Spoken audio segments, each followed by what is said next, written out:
لا إله إلا الله له الملك وله الحمد لا إله إلا الله ولا حول ولا قوة إلا بالله.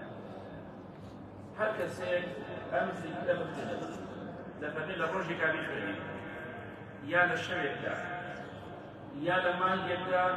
لەو شەوەدا لەو ڕۆژەدا لەو مانگێدا بمرێت خۆی بردە تاوانەکەی خۆش تۆ ئەم شەو دەیخوێنی یا ئەمڕۆ دەیخوێنی یا ئەم شەو یا ئەمڕۆ دەیخوێنی حتا یەک مانگێک ئەو ئینسانە بمرێت خۆی گەورە دەیخاتە باشتر بێگومان کە دەی خۆش بوو بێگومان خوا دەیخاتە باشتر کەواتە دووبارەی دەکەمەوە لا إله إلا الله والله أكبر لا إله إلا الله وحده لا شريك له لا إله إلا الله له الملك وله الحمد لا إله إلا الله ولا حول ولا قوة إلا بالله. جاء في خوش أخواني خوشته فإن شاء الله في كتاب الحديث في صحيح الإمام مسلم ده هو تيجي لتابعين كان ده فرميه وتم أي أبو هريرة كالصحابي في غمر إخوة صلى الله عليه وسلم من دو من دالة مردوة دو كرم مردوة آية في غمر إخوة صلى الله عليه وسلم شتيكت بيستوة درباري أو كساني كمنالي عند مريه حتى ظلم آرام تربيت وزياتر واتا هيچ پاداش تيكت بيستوة بو كسك من دالي مردبه أو دايكو باوكا پاداش تين لا إخوات شيئا حتى زياتر دل خوش بم ظلم آرام تربيتوا لسروي كخواي قرر دو من دالي دا من سندوتوا پیغمبر إخوة فرمي صلى الله عليه وسلم بيقمان أبو هريرة فرمي پیغمبر إخوة فرميتي صلى الله عليه وسلم من على كانتان لبهشتان أوان لبهشتان من دالكاني إيوة كسك لو من دالانا دقات دايكي خوي يا دقات دايكو باوكي خوي كسك لو من دالانا دقات باوكي دقات دايكي يا دقات دايكو باوكي هر كان دبينيه أو من دالا جلكي دايكي دقريه چون دلي لدرجة بهشت كاتي دچنه جورو چوكا صاحب محشر روته بلان كاتي إنسان دچيته بهشتوا روت نية لصاحب محشر إنسان روته أو كاتا دواي محاسبة روتو قوتي نامله تفهمت جلكي دقريه جلي دايكو باوكي دقريه چونكي كي دقريه حركو چون إيسكا سيقريه وجلكي من آوا دقريه ياخو جلكي إيوا دقرم آوا هاكا سيق جلي كسي دقريه وراي دكيشه پوشاكا كي را دكيشه پیغمبر إخوة فرمي صلى الله عليه وسلم بيقمان أو كسا أو من دالل دايكو باوكي رادك يا شيء حتى دايكو باوكي دخات بهشته وبفضل إخوة واتروجك ديت أو من دالل إن شاء الله تو رادك يا شيء بو بهج تو ناي ناسك والله أو تو دناسيته بيدلن أو باوكتا أو دايكتا بچو بولاي برو بيخ بهشته خواهي قولي إذني بي أدار كواتا أو كسانا كمن داليان مردو إن شاء الله پاداشتێکی گەورە چاوەڕوانیانە ئەگەر سپاسی خوا بکەن لەسەر ئەوەی کە ئەو مصیبەتیان توش بووە. پێغەمبەری خوا صلی الله عليه وسلم لە حەدیثێکی صحیح تەرغیبا دەفەرمێ خوای گەورە ئەگەر بیەوێ عەبدێک تووشی خێر و خۆشی بکات بۆ هەر عەبدێک خێر و خۆشی بوێت دەفەرمێ بەکاری دەهێنێ وتیان چۆن ئەی پێغەمبەری خوا صلی الله عليه وسلم بەکاری دەهێنێ فەرمووی یارمەتی ئەدا کردەوەیەکی چاک بکە لەسەر کردەوە چاکەکە دەیمرێنێت دەبینی سبحان الله بە ڕۆژووە دەمرێت قورئان دەخوێنێ دەمرێت خەریکی حەج و عومرەیە دەمرێت زیکری خوا دەکات لار دەبێت و دەمرێت لە ناو نوێژا دەمرێت لە ڕێگای مزگەوتا دەمرێت ئەوە خوای گەورە ئومێدی خێری پێ هەیە بەڵام پەنا بەخوا کەسانێک شێ لەسەر گوناه و تاوان دەمرن ئەوە خوا خێری بۆوانە نەویستەوە پەنا بەخوای گەورە خوای گەورە ئاخرمان خێرکە بۆیە هەر کەسێک خوای گەورە لەسەر چاکەیەک و عیبادەتێ مراندی ئەوە خوای گەورە ئاخر خێری کردووە ئینشاءڵڵا دەبینی لە ڕێی چاکا دەمرێ لە ڕێگەی خوادا دەمرێ ئەوەی کە لە ڕێی مزگەوتا دەمرێ ئەوەی لە ناو مزگەوتا دەمرێ هەمووی ئینشاءڵڵا نیشانەی ئاخر خێری و خوای گەورە ئەو کەسەی خۆش دەوێ خێری دەوێت تووشی بکە بۆیە لەسەر چاکەکە دەیمرێنێت یا ڕەبی خوا لەو کەسانەمان بگێڕی دەبینی سبحان الله خەڵکە بینی یعنی ئاوا بەسەر قورئانەکە کەوتۆ لار بۆ تۆ مردۆن سبحان خەڵکیشی ئاوا مایکێ پێ سەر بادا گۆرانی ڕۆ لار بێتۆ مرێت سەی ئەم دوو مردنەکە خەڵکێ ناو نوێژان مردووە لە سەژدا مردووە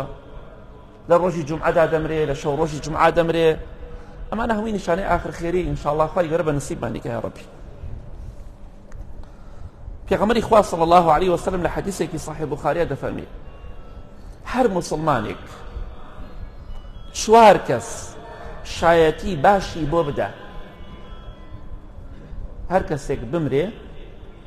چوار باوەڕدار چوار ئیماندار چوار موسڵمان شایەتی چاکی بۆ بدەن بەڵێن کەسێکی چاک و دیندار بوو خوای گەورە دەیخاتە بەهەشتەوە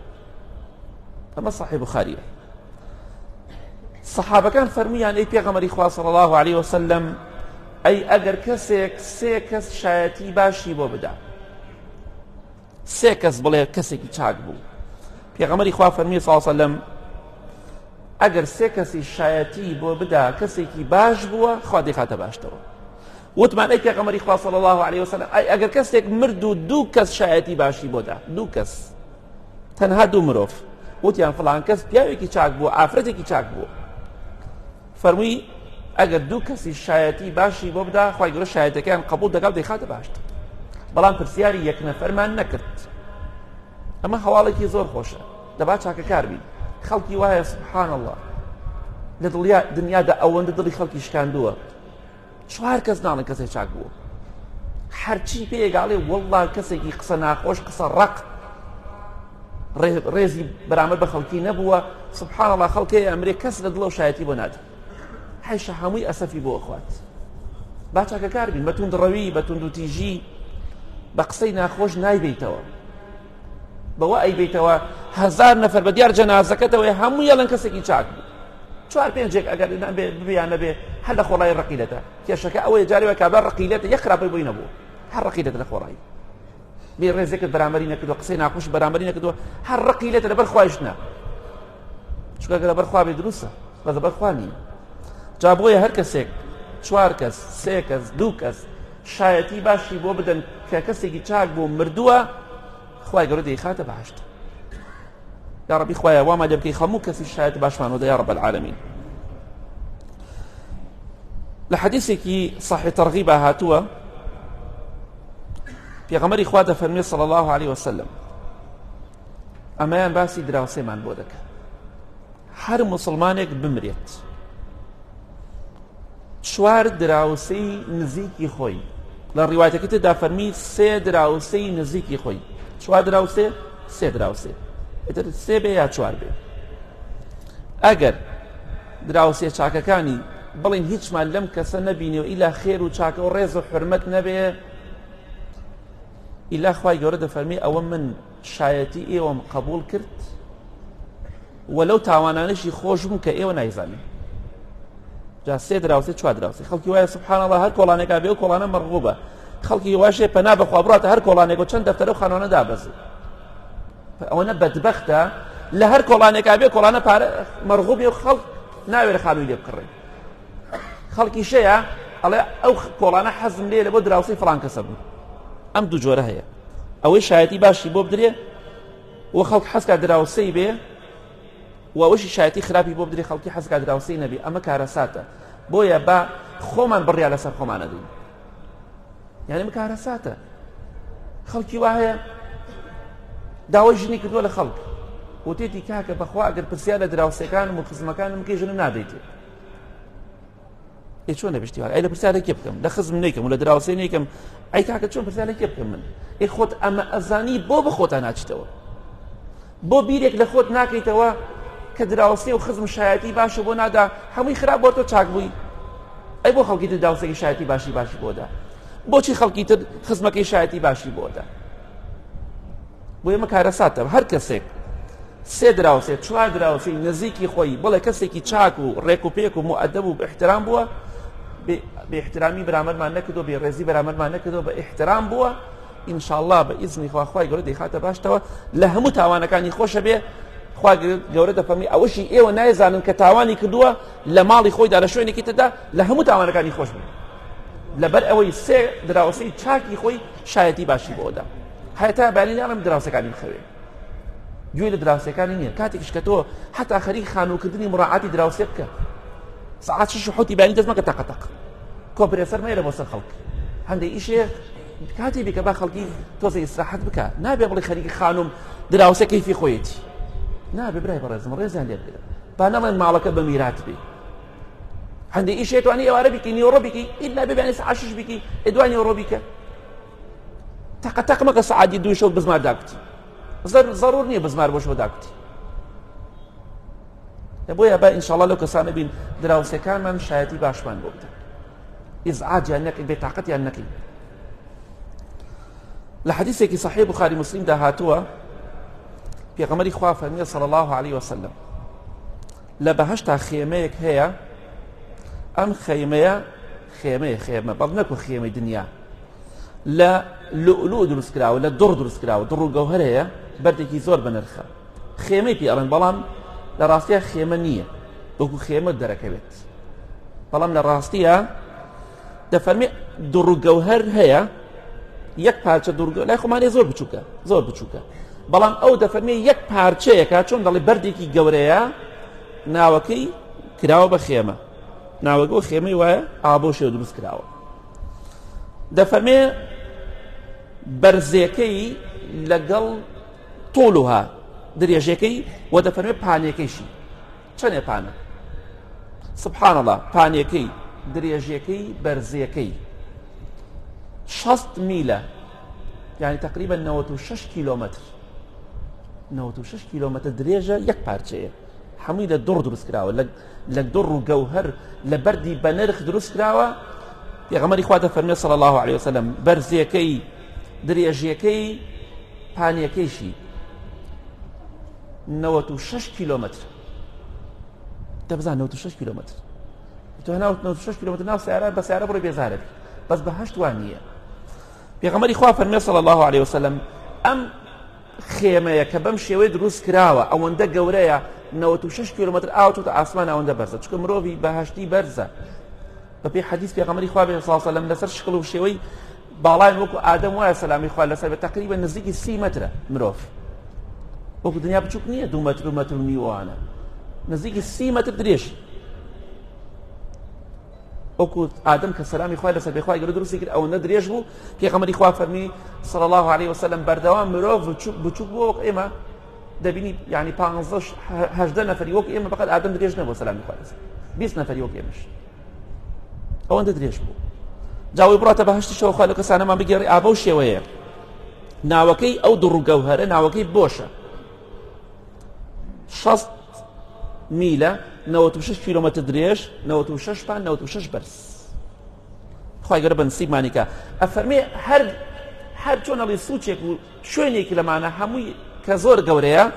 دەبینی ئافرەتێک و حۆرێکی تایە خوا دەزانێت چەند سەد و چەند هەزار حۆری تایە نا ئەو خێمەیە لە هەموو زاویەیەکە ئێستا مزگەوت چەند زاویە هەیە ئەوە چ ئەبێت چۆن زاویە هەبێت چۆن دروست کرابێ مەگەر خوای گەورە خۆی بزانێت هەمووی خێزانە هەمووی ئافرەتە پێغەمبەری خوا فەرمیێ صلی الله عليه وسلم ئەو ئیماندارە دەچێت لەگەڵیانە سەرجەیی دەکات هیچیشان یەکتری نابینن خوا دەزانێت چەند سەد چەند هەزار حۆری بۆ ئینسانی ئیماندار دانراوە چونکە پێغەمبەری خوا فەرمیێ صلی الله عليه وسلم لە حەدیث صحیحدا هەموو مرۆڤێک لە بەهەشتا بەقەد 100 پیاو خواردن دەخوا 100 پیاوی دنیایی بەقەد 100 پیاو خواردنەوە دەخوات بەقەد 100 پیاو توانای سەرجەی و جیماعی هەیە وەکو دنیایە بۆیە ئینشاءڵڵا ئەو بەهەشتە بۆ خۆت هەڵبژێرە لەوانە کەسێکی ملحید بڵێ ئەی باشە ئینسان خواردن دەخوات دوو لە ڕێی بەڕێستان پێویستی بە سەر ئاو نابێ و پێویستی بە ئەوە نابێت پێغەمبەری خوا فەرمیێ صلی الله عليه وسلم وەکو میسکێک عارەقێک لە گیانە دەرەچێت تەواو لەوانەیە کەسی وا بڵێ چۆن شتی وابێ ئەی بۆ نابێت 9 مانگ 10 مانگ مناڵێک لە سکی دایکیا بێ سەراوی پێویستە میزەکات پیسیەکە مناڵ نایکە ئەی خوایە ئەوە بەدەسەڵات بێت دەتوانێت هەموو شتێ بکە وەکو دنیا نییە بەڵکو هەمووی عارەقێکی بۆن خۆشە وەکو میسک لە گیانە دەرەچێتە دەرەوە ئەمە بەهەشتە لە دەستی خۆتی مەدە بۆ ئەم دنیایە لەبەر میرات کۆکردنەوە خۆ تووشی حرام مەکە و ماڵی خۆت کاول مەکە و دنیا و قیامەتی خۆت مەفەوتێنە یا ڕەبی خوایە بە ئەهلی بەهەشتمان قبوڵ کەی